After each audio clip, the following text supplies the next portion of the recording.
గురువుగారు మన ఇంట్లో ఇప్పుడు నెగటివిటీ ఉంది. ఆ నెగెటివ్ ఎనర్జీ ఉంది అనేది మనకెలా తెలుస్తుంది? చాలా చక్కని ప్రశ్నమ్మా.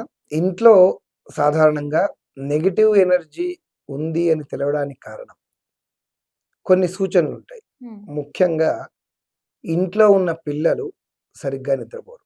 హ్మ్. అలానే ఇంట్లో ఉన్న పెంపుడు జంతువులు ఎప్పుడు ములుగుతూ, ముక్కుతూ, ఏడుస్తూ లేదా అరుస్తూ ఊళలు పెడుతూ ఉంటాయి. ఓకే. ఇక ఈ ఇంటి మొత్తంలో మీరు ఎటు తిరిగినా ఎవరో మీ వెంట నడుస్తున్నట్టు హ్మ్. రకరకాల చిత్త భ్రమణాలు కలుగుతూ ఉంటాయి. హ్మ్. ఏవో శబ్దాలు వినిపిస్తున్నట్టు, ఎవరో మాటలు వినిపిస్తున్నట్టు ఉంటది. ఇక ఇల్లు మొత్తము కూడా బూజులు, హ్మ్. చెత్త అసలు మనకు ఇల్లు మొత్తం ఏ పని చేయబుద్ధి కాదు. హ్మ్. ఇంట్లో గిన్నెలతో అంట్లు అలానే ఉంటాయి. హ్మ్. ఉతకాల్సిన బట్టలు అలానే ఉంటాయి. ఇల్లు ఊడబుద్ధి కాదు. ఏం చేయబుద్ధి కాదు. అసలు బెడ్ మించి కిందికి దిగబుద్ధి కాదు. వాడు తినడం, పడడం తప్ప ఏ పని చేయడు. సినిమాలు, సీరియల్లు, ఫోన్లు ఇది తప్ప ఇంటి నుంచి బయటికి వెళ్ళాలి అనే పని గాని, దేని మీద మనస్సు హ్మ్. ఫోకస్ కానీ ఉండదిక. ఓకే. అర్థమవుతుందా? హ్మ్. ఇదంతా నెగెటివ్ ఎనర్జీ. భూత, ప్రేత, పిశాచాదులు ఆ ఇంట్లో స్థిరంగా ఉన్నాయని చెప్పడానికి ఇది ప్రత్యక్ష సూచనలు.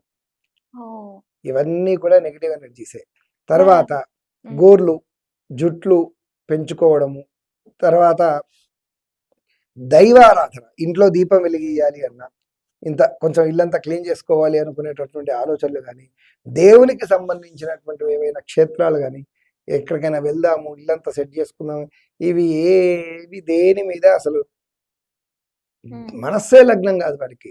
అలానే తను చేస్తున్నటువంటి పనులు గూడా కలిసి రావు. అందుకే వాళ్ళు మాకు ఏం పనులు కలిసి రావట్లేదండి, ఏ పనులు చేయట్లేదని. ముందు నీ ఇంటి పరిస్థితి ఏంటి? నీ ఒంటి పరిస్థితి ఏంటి? నువ్వు వేసుకుంటున్న బట్టలేంటి? ఉతికిన బట్టలను హ్మ్. ఎప్పుడు వేసుకోవాలి? ఓకే. ఇవాళ వేసుకున్న బట్టలు మళ్ళా 2, 3 రోజులు, 4 రోజులు వేసుకున్నారనుకో నెగెటివ్ ఉంటది.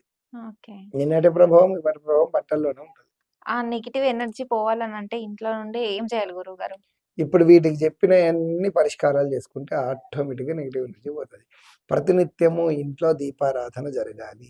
హ్మ్. ఇల్లు ఎప్పుడూ శుభ్రంగా ఉంచుకోవాలి.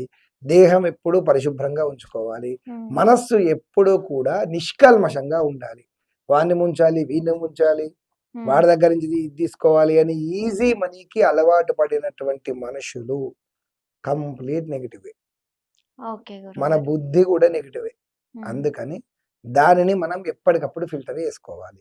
భగవంతుని చింత, ధర్మంగా బ్రతకాలి అనే ఆలోచన, నిబద్ధత, నిజాయితీతో కూడినటువంటి పనులు ఇవి చేసుకుంటూ ఇంట్లో తులసి చెట్టు ముందర దీపారాధన, వంట రూమ్‌లో చక్కగా స్టవ్వు కడిగిన తర్వాత వంటను వండడము, తర్వాత ఇంట్లో పూజా మందిరంలో భగవంతుని దగ్గర దీపారాధన చేయడము, ఇల్లంతా ధూపం వేసుకోవడము, హ్మ్. ఇంటిని పరిశుభ్రంగా ఉంచుకోవడము, ఉతికిన బట్టలు వేసుకోవడము, ఇలాంటివి చేయడం వల్ల ఇంటిలో, మన ఒంటిలో నెగెటివ్ ఎనర్జీకి ఆస్కారమే ఉండదు.